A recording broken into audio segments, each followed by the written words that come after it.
Hello നമസ്കാരം. 6 തുടർച്ചയായിട്ടുള്ള തോൽവികൾ ഏറ്റുവാങ്ങിയിട്ടുള്ള ഒരു ടീം, അതായത് ഈ ഒരു സീസണിൽ ഒട്ടാകെ 7 കളികൾ തോറ്റിട്ടുള്ള ടീം, ആ ഒരു ടീമാണ് പിന്നീട് 6 കിടിലൻ വിജയങ്ങൾ സ്വന്തമാക്കിക്കൊണ്ട് സ്വപ്ന കുതിപ്പ് നടത്തിക്കൊണ്ട് പ്ലേ ഓഫിലേക്ക് കയറിയതെങ്കിൽ അതിന് കൈയടിച്ചേ പറ്റൂ. RCBയെ കുറിച്ച് തന്നെയാണ് പറഞ്ഞു വരുന്നത്. എന്തായാലും അവിശ്വസനീയമായിട്ടുള്ള കുതിപ്പെന്ന് തന്നെ നിസ്സംശയം പറയാൻ പറ്റും.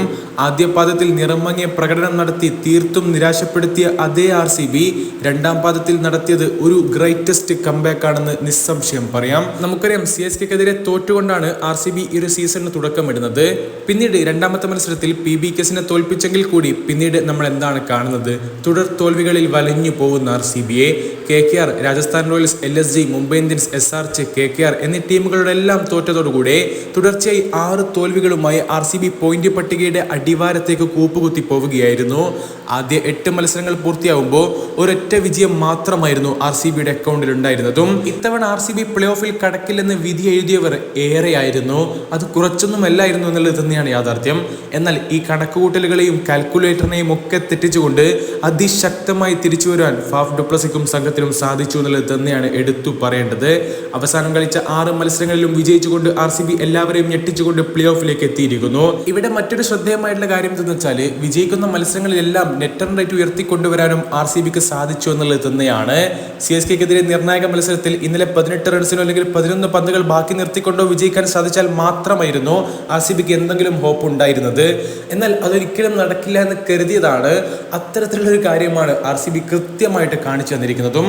ആദ്യം ബാറ്റ് ചെയ്തുകൊണ്ട് RCB അടിച്ച 218 എന്ന കൂറ്റൻ വിജയലക്ഷ്യം പിന്തുടർന്നെത്തിയ CSK 200 റൺസിൽ പൂട്ടിക്കെട്ടണമായിരുന്നു RCBക്ക്. അവർ 201 റൺസ് അടിച്ചാൽ പോലും RCBയുടെ പ്ലേ ഓഫ് പ്രതീക്ഷകൾ മങ്ങിപ്പോവുമായിരുന്നു, അല്ലെങ്കിൽ അവസാനിക്കുമായിരുന്നു. എന്തായാലും ഇപ്പോൾ ഉയർന്നു വരുന്ന ചോദ്യം എന്തെന്ന് വെച്ചാൽ, RCB പ്ലേ ഓഫിലേക്ക് എത്തിയത് കൊണ്ട് തന്നെ ഇനി ആരായിരിക്കും പ്ലേ ഓഫിൽ RCBയുടെ എതിരാളികൾ? തീർച്ചയായിട്ടും KKR ആവില്ല എന്നുള്ളത് ഉറപ്പാണ്. കാരണം നമുക്കറിയാം, അവർ പോയിന്റ് പട്ടികയിൽ 1-ാം സ്ഥാനത്താണ്. രാജസ്ഥാൻ റോയൽസ് ഓർ SRH, അത് ഇന്ന് നമുക്കറിയാൻ പറ്റും. കാരണം നമുക്കറിയാം, 3-ാം സ്ഥാനക്കാരായിട്ടുള്ള ടീമുമായാകും എലിമിനേറ്ററിൽ RCB മത്സരിക്കാൻ പോകുന്നത്. ഇന്ന് രാജസ്ഥാൻ റോയൽസിനും അതുപോലെ തന്നെ SRHനും മത്സരമുണ്ട്. SRHന്റെ എതിരാളികൾ PBKs ആണെങ്കിൽ RRന്റെ എതിരാളികൾ ശക്തരായിട്ടുള്ള KKR ആണ്.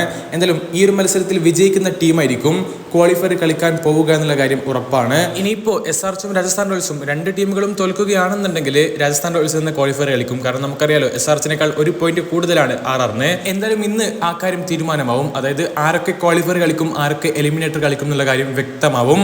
അപ്പൊ പിന്നെ ഇന്ന് ലാസ്റ്റത്തെ ആ ഒരു ലീഗ് മത്സരം കൂടിയാണല്ലോ. കാത്തിരിക്കാം ആവേശകരമായിട്ടുള്ള ഇന്നത്തെ പോരാട്ടത്തിനായി തന്നെ. അപ്പൊ പിന്നെ അടുത്തൊരു വീഡിയോ ആയിട്ട് വീണ്ടും കാണുന്നതുവരേക്കും ഗുഡ് ബൈ.